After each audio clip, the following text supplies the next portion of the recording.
This week saw Indian Prime Minister Narendra Modi speaking to US President Trump. Modi reiterated that Operation Sindoor was paused following a request from Pakistan and not due to mediation or an offer of trade concessions by the US. NDTV Profits Rishab Bhatnagar has more on what kind of impact all of this might have on the looming India-US trade deal.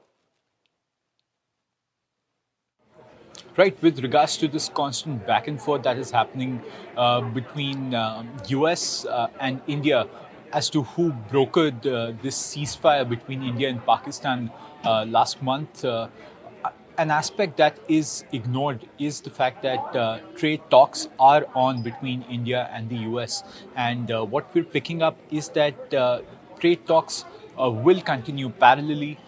There is a diplomatic relation that India and the US share that perhaps Prime Minister Narendra Modi and President Donald Trump adhere to. But what we're seeing is that an active bilateral trade agreement is being negotiated with India's Commerce Minister Piyush Goyal helming it. And we are supposed to, we're constantly still in agreement with the fact that a first tranche or an early harvest of the India-US bilateral trade agreement is on track for July 9th. What we're also given to understand is that because there is the US sort of July 4th, their Independence Day, or the 4th of July, it is that week where we expect a lot of these trade agreements that the US is expected to announce.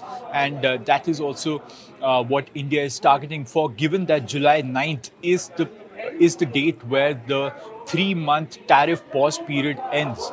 And so that is something that is being looked forward to. A trade deal is very much in the offing for India and the US, at least a first tranche. And then we'll have another tranche come up in the fall of 2025, that is by October this year. And then there'll be a third sort of a tranche that will be decided on a later date. So that is what we have currently on the India-US-Pakistan sort of trilateral agreement and the trilateral relationship that these three countries share.